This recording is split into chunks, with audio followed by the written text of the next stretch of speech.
Good morning and welcome to our Wednesday morning wisdom talk here in Nowhere Village. Right now we are focused on really one of the most sacred subjects of spiritual practice, fear. And I want to offer you today some perspectives on fear that may help you work with this inevitable aspect of every human experience. I've been wanting to show you guys this. I found the third one on this last Sunday on a walk. But I have in the past few weeks found 3 little eggshells from different birds in the area. And this is the one I found first, this big one. I actually still don't know what it is. I think it's a swallow, but I'm sure that these little guys, both of them are robin eggs. And I've had friendships with robins for a really long time, and swallows in the last few years have become good pals of mine as well. And it's just on a notebook, there's nothing special about that. I just wanted something to offer it. They're very delicate. So as I've been reflecting on the nature of fear, I keep looking over at these, which have been sitting on my altar. And it's interesting, I've actually never, till a few weeks ago, found even one preserved egg like that. I've seen like the smushed shells, and honestly, when I first saw it, I thought there's going to be something dead nearby, like a little dead baby bird, because I've seen that before, right? But with all 3, I kind of looked around, and it looked like the bird made it. It looked like that little guy got off there, got out into the world. And I really do like to look toward the natural world as an ally, as a friend, and it's been really beautiful to see. And actually, after I found the second one, I thought, is there going to be a third one? Often things come in 3s. I had to wait a week, but this experience of sort of seeing these really beautiful, bright blue, I still love the colors, the experience of sort of noticing those things and being able to engage with them has been really delightful. And it's made me wonder, why now? Why is it the first time I'm 38 years old and I'm finally noticing this? And there's probably lots of reasons. But one is that through my meditation practice and everything else, all of my other work, I'm more aware. I'm more available. And it means that I see more. I notice more, And that allows me to be basically in communication with life all the time in a way that I can look back and see that's been a process for so much of my life because of the way that I was fixated on some things in life and sort of avoiding other things like that, right? It meant that I had a pretty limited experience of what reality was. Even though reality it's happening all the time, even though there are probably many little bird shells that I walked by or stepped on. My awareness was very myopic because of my conditioning.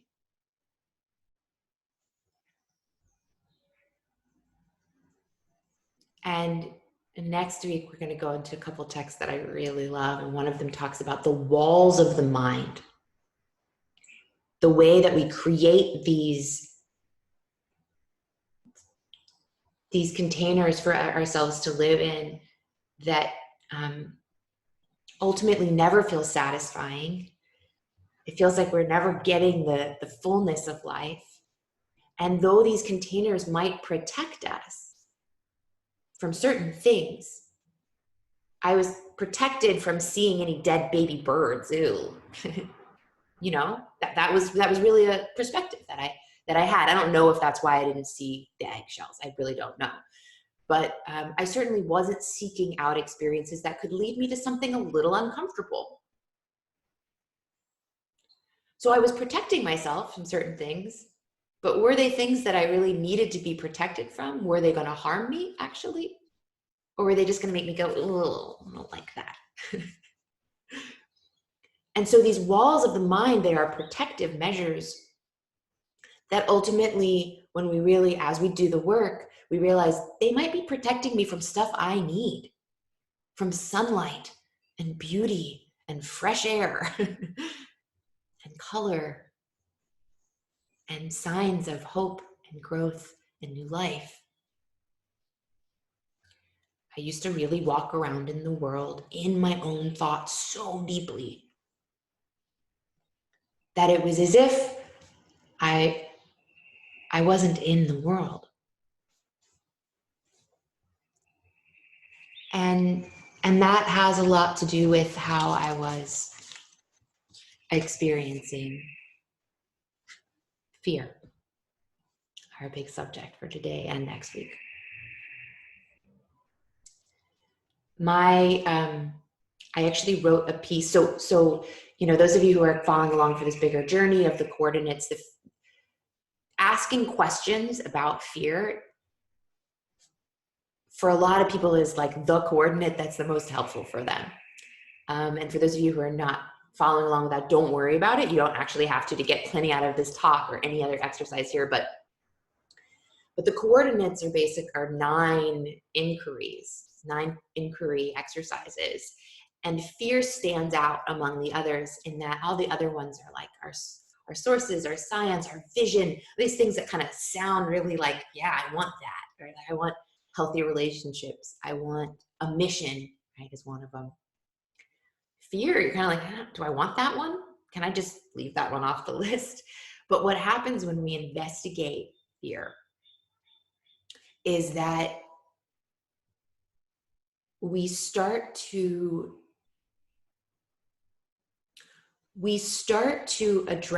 end up addressing the walls of the mind.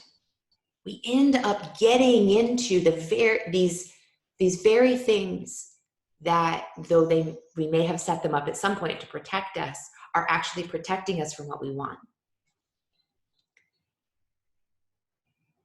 And working with fear is tricky, but it's really rewarding, because the nature of fear is to work in the shadows.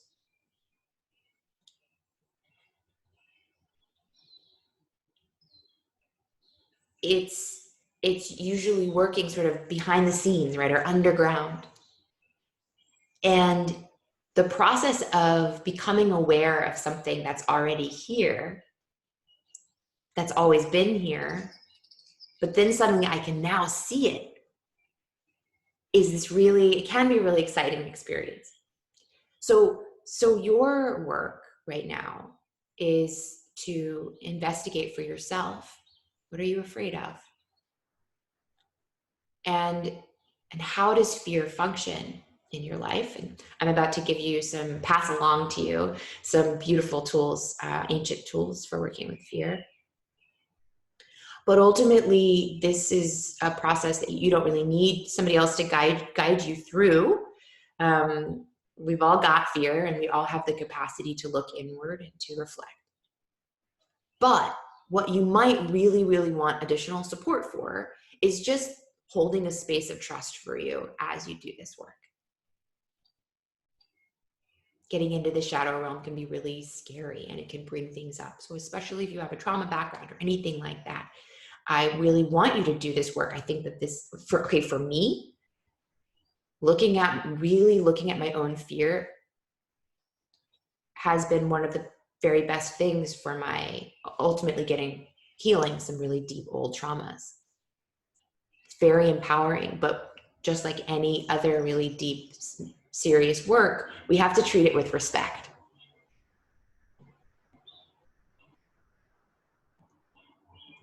And if you want any of these practices to work, respect them. Respect them. and respect that there's big medicine in here, but we want to be taking that medicine in safe doses and safe spaces with support. Okay, so reach out to me if you need help with that.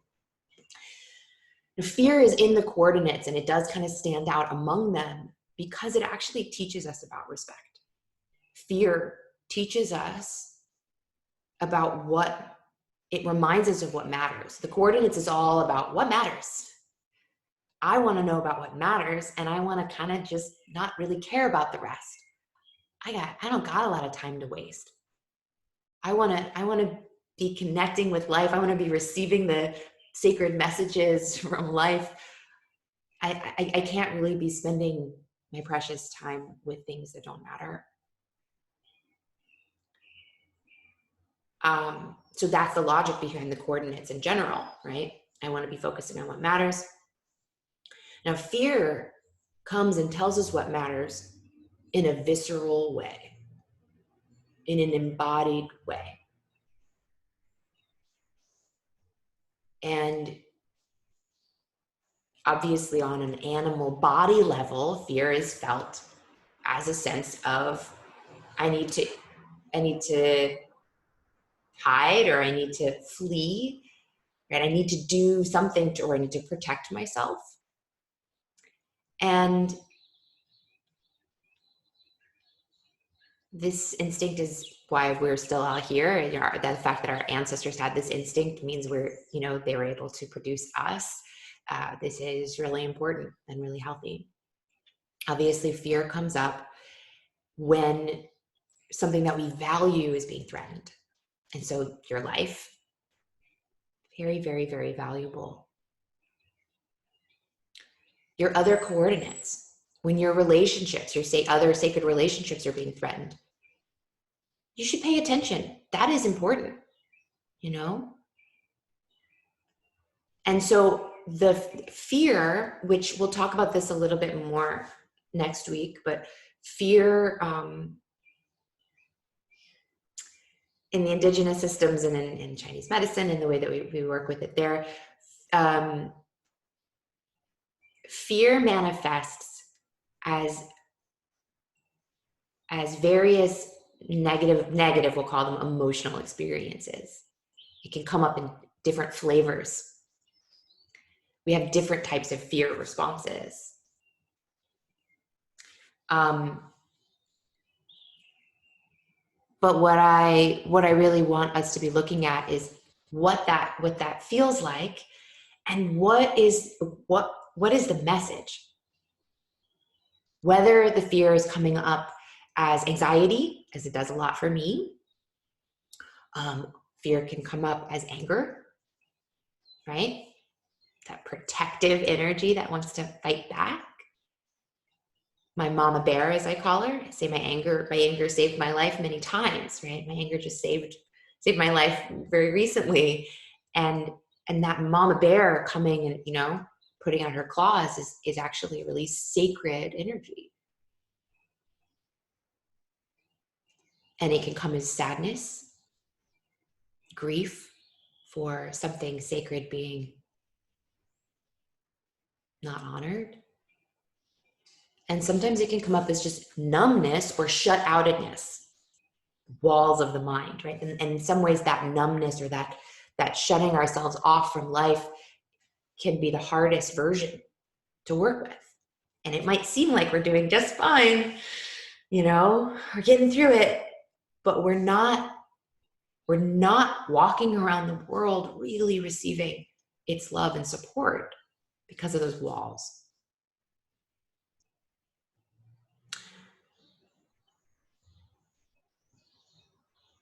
When I really asked the question of what am I afraid of, when I really started asking that question, I found it was a journey. I wrote a piece, I think maybe 3 years ago, 2.5 years ago, I'm not sure. I wrote this whole piece about how the thing I was afraid of most when I really got down to it was losing my partner. It's on my blog post. You can see it. It's like we get married, a few months later, we get divorced a little bit after that. It's all there. And you know, I'm not saying that you're going to do this work and whatever you're the most afraid of is going to happen to you. I hope you don't think that that's like what I'm intending for anyone, or, I mean, it's a mysterious process. But for me, what I learned when I got to that fear, and then I ended up being in an experience where I realized, actually, Erin, there's something you're more afraid of. The reason I was so afraid of losing him is because I thought it would destroy me.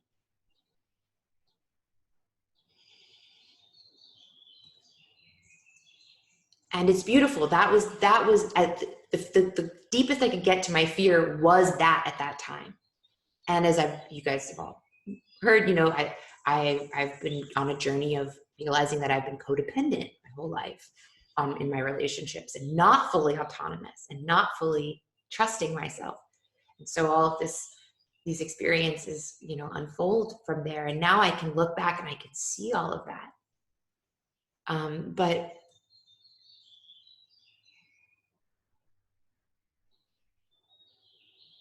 what I've come to see by having what was my greatest fear come true, and to see that actually there was a deeper fear that didn't come true. And that's the story where I'm working right now. Is, am I so flimsy? Am I so lacking in integrity and value and wholeness that I can be just totally destroyed if somebody else decides to take an action?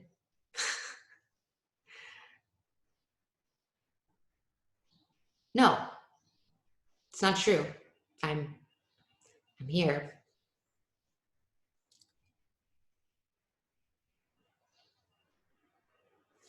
So I want to share a little bit with you guys about from the Yoga Sutras about fear. And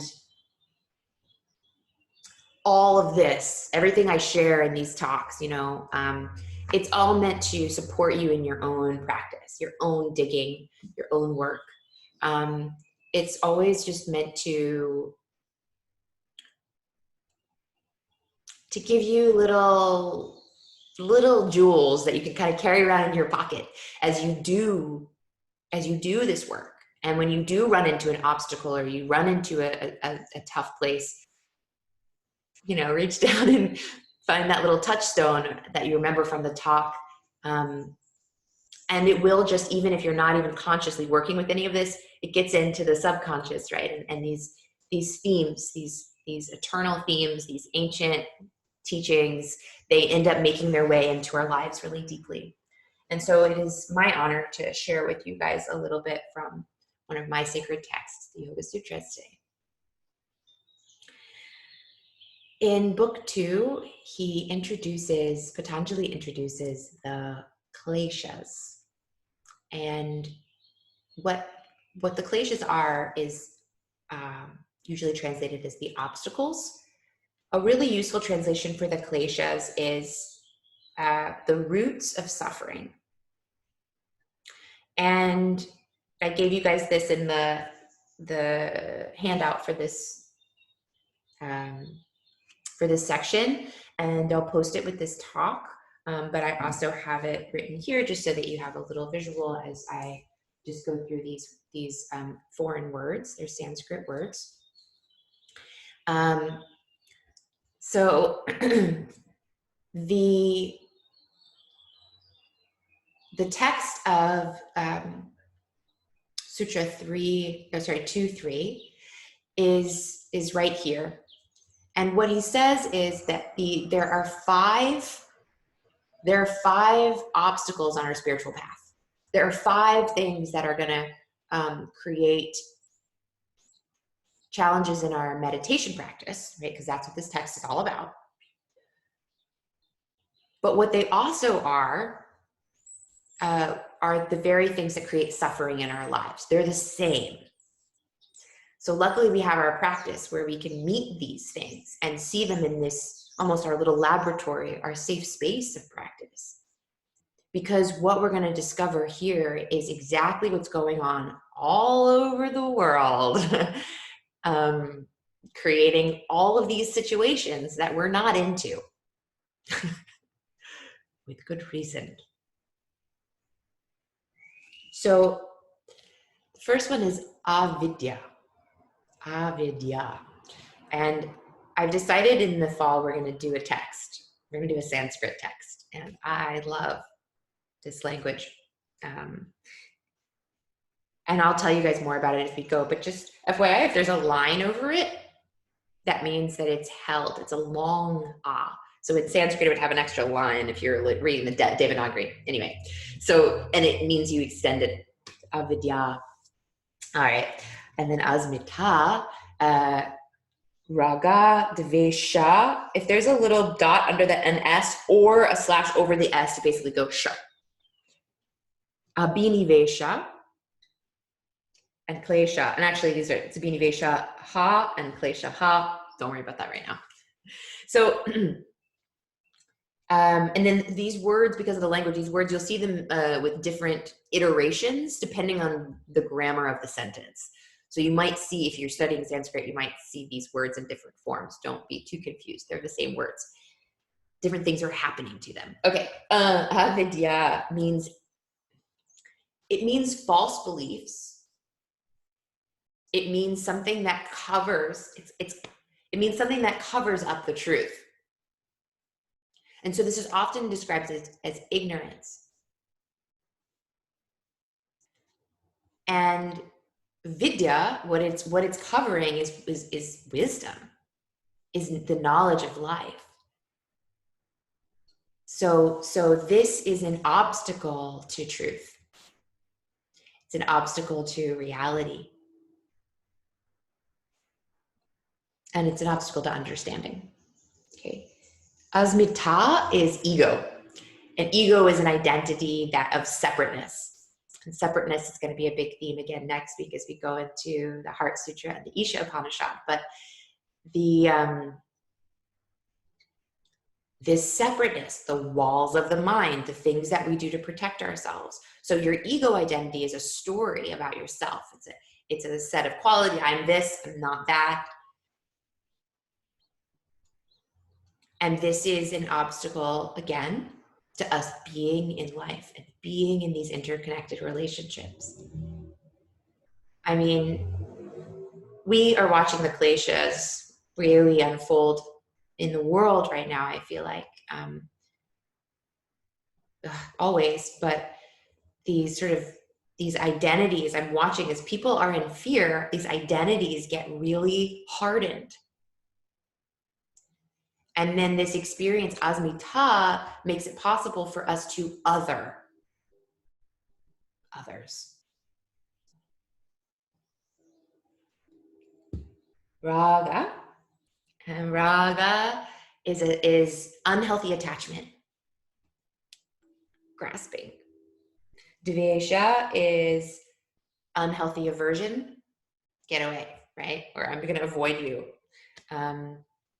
Abhinivesha, now this is usually translated just as fear, right? Here it is. The last word is klesha. So this is the whole sutra. And at the end, he just says, these are the kleshas. And kleshaha is the plural. Okay. So abhinivesha is usually translated as fear. And what's interesting is what we see is that fear is not yet, so it's a root of suffering. It's a cause of suffering, or it can be, but it is not yet suffering. What suffering really is when all of these work together and perpetuate each other. If we can, the way that we talked about last week, in the way that we relate to our friends, how we can kind of shift modes, we can see that all of these different experiences of life are here. And if we can just see that the kleshas exist, they do not have to cause us suffering. So fear doesn't have to cause us suffering. Even those little addictive behaviors that we have, that's raga. those little addictive behaviors we have, they don't actually have to cause us suffering. We'll talk more about how we can kind of transform these into more empowering experiences. But for now, fear itself is not an enemy. Fear is a part of life. And if you actually look at the word itself, abhinivesha, actually means something specific. Fear of death.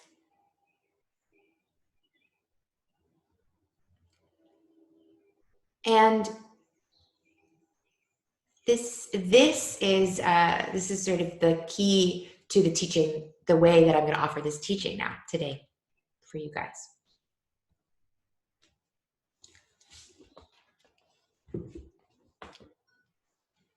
So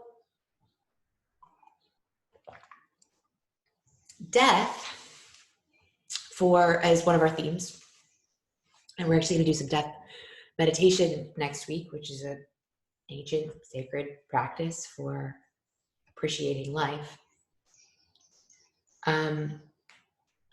Death teaches us about the parts of life that are uncomfortable. And in the Yoga Sutras, he tells us that even the wise experience abhinivesha, that everybody does. Next week, we'll talk about the enlightened beings who don't, or at least who don't have any friction against fear. But for now, Patanjali acknowledges, hey, you're gonna deal with this. So why don't we get some tools for it, right? Rather than trying to avoid it. Death is part of a process. And here is like a real key piece in all of this. Death is a process that is actually a part of life. It's a part of one bigger whole. We literally cannot live without death. If you have a better model for the universe, find somewhere that's taking submissions. This is the way it is in our reality. And making peace with this is, in one sense, the description of the spiritual journey. Making peace with this and the other things that we would like to make go away.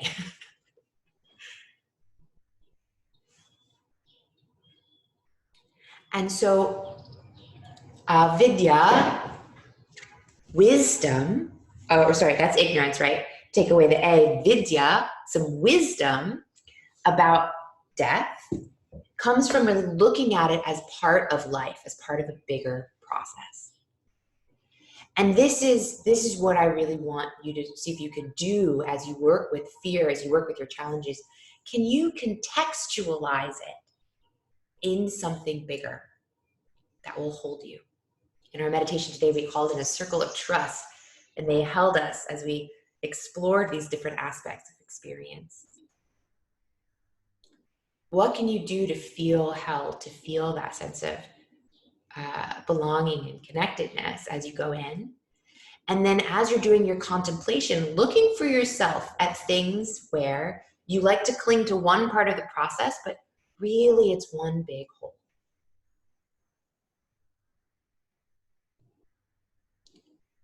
Process teaches us about our interconnectedness in time, about our continuity through time. And our relationships, the way life is relationships, teaches us about our interconnectedness in space. We're all sharing our energies, sharing our experiences, sharing our resources with each other. Try to stop. That will be stopping breathing. That will be death, right? Which is still a part of life, but is that how you want to participate? We're already doing this exchange all the time. So fear, the fear that's going to cause us suffering, is the fear that when it arises, right? When it arises, say, even wise beings have fear. Okay, cool, this is okay, right? But when it arises, can we bring it back into a bigger context of trust, of love, of truth, of our values? Can we bring it back to the other coordinates, essentially?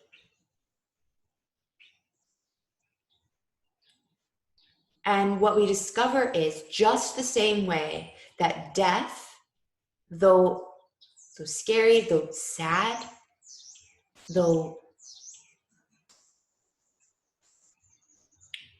challenging, though sometimes we feel like deaths may break us, whether it's the death of another being or potential death of ourselves, or the death of a vision.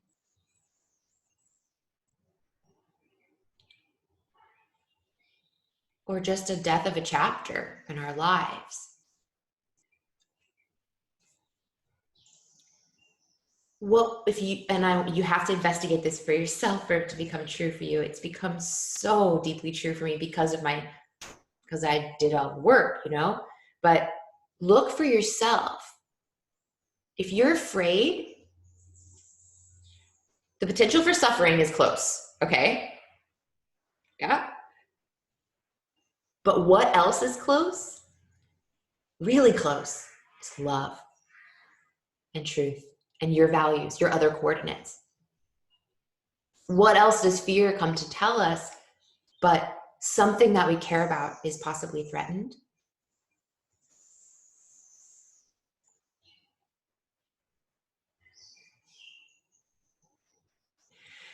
And then if fear is overwhelming us, here's what's happening. We are perpetuating the fear rather than putting it back into a context of love and trust. We are perpetuating the fear with the other kleshas. And I'll talk just really briefly as we close up about how that works. And if you have any questions, I'll take them in the chat box and I'll answer them in a couple of minutes. Okay, so I've got a Vinivesha. Okay, got some fear. That fearful experience tends to lead us to raga and devesha. Now, raga is when we get addicted, graspy, hoarding, mine. Now, I can have connection, right? If I had felt grasping when I picked these eggs up, I would have broken them. And I'm not now like combing all of Kingston for the rest of the eggs. Right? I'm not like now like obsessed with it. But so I can have connection without addiction or unhealthy attachment. That's raga. I can have connection with you without then like calling you every day or something. I don't know, Devesha is when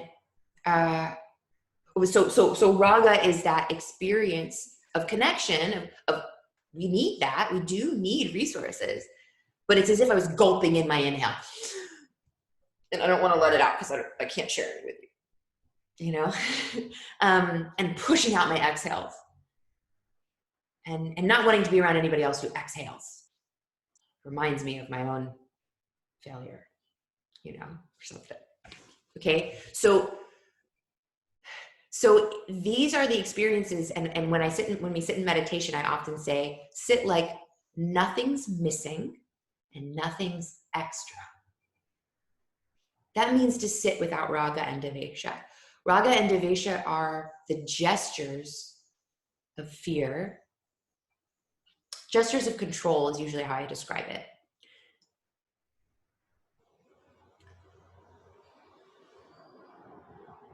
And so if we want to be able to bring our fear back into context, soften those responses. In meditation, I'll just usually say like soften, or see if you can surrender.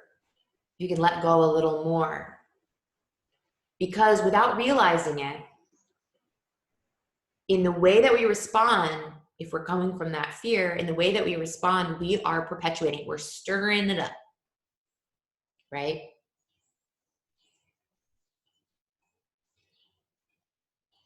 And so these are these two gestures that this week I would love for you to, as much as you can, see if you can soften.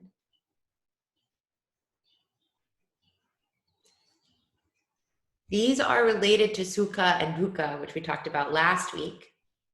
Raga is described as an attachment or a dwelling on sukha, on pleasant things. And raga is described as an avoidance of things that are uncomfortable. So watch for that too. Because we find that sukha and dukkha are also like death and birth. Sukha and dukkha are also on a cycle.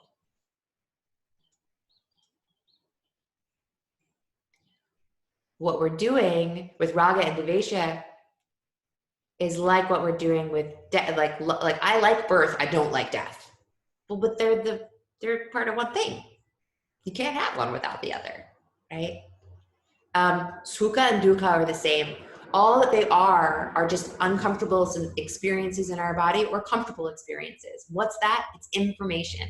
It's information from the universe about how to proceed. Some of the information we get, maybe we didn't want to get it. And that brings us back to asmita, that's our ego, and avidya, that's our ignorance. Because if we want to kind of flub the information that we're getting, if we want to like flub the result, if we want to, what's the word I'm looking for? Like to take the true results and to shift them. If you find yourself getting information from the universe and being like, I don't really want that. It probably comes back to some self-identity and some stories that aren't totally true. So next week, we're gonna get into some really beautiful stuff. I'm really excited actually to be returning to these texts. I haven't taught them in a few years. And we'll talk more about everything that was brought up today as well.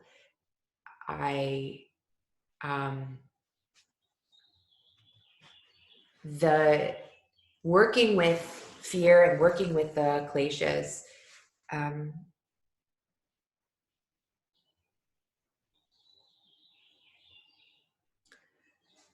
watch the more negative emotional experiences that you have and notice how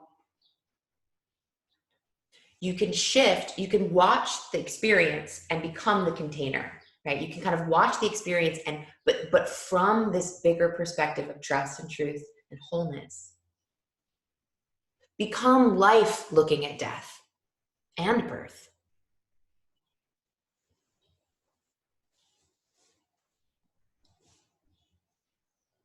And that all happens through our practices. That all happens through just showing up again and again and again. So if you have any questions, this is last call for questions. I haven't seen any come in. Yeah. And then I will also just say to close that I've also been working with like healthy kleshas, meaning, and we'll talk about this a little bit more next week, it's not bad to have some things that you're not as into. That's natural. And some things you're more into and that you want to spend time with. And we'll talk about that. But it's okay to have an identity. We just want to be forming an identity that's in alignment with our values. It's okay to have stories about the world, which is what avidya is, stories about the world. We just want to kind of root out the stories that aren't so true, because those stories are actually perpetuating our suffering and they're keeping us stuck.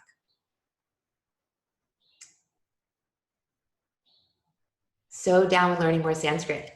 Yeah, Sanskrit's so fun. It's so beautiful. Thank you. Yeah, we'll do that for sure.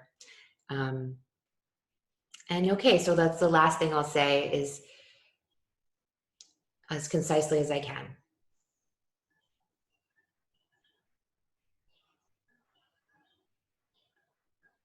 Fear is here because we live in a world where there's process, there's beginnings and middles and endings, and things don't stay the same. Fear comes to tell us that there's something important and valuable that needs our attention and our care. Fear says, stop. Stop doing that. Turn to this. This is a sacred teacher. This is a very, very sacred teacher. And so respect fear, but don't make it your enemy. Let it be just another guide. Feel for those sensations that are comfortable and let them guide you, but also let the uncomfortable sensations give you information.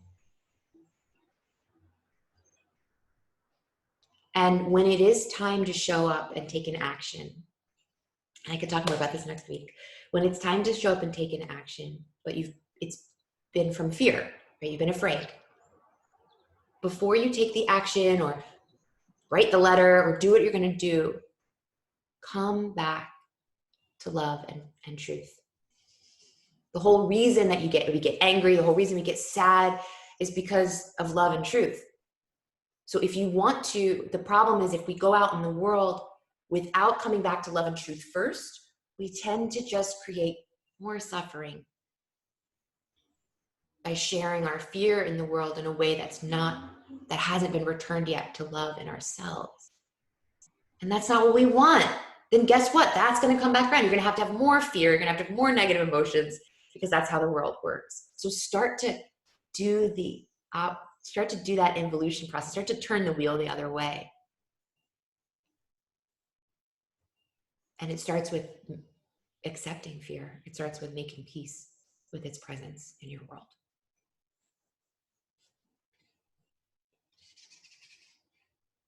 Much love to you. Founders, we're going to meet this Friday at 8 a.m. And otherwise we've got some movement tomorrow morning. We've got a beautiful chant from the text that we're going to do next week that we'll be practicing a cappella, actually, because I can't get this harmonium to sound good for most people. So we've got lots of great stuff coming up this week. Please do the exercises and please let me know you're doing them. Reach out if you're watching this. Just let me know, and I am here to support you through this challenging shadow work, and to promise to you that it's worth it. And after these periods of fear and darkness and challenge, after our incubations, we get set free.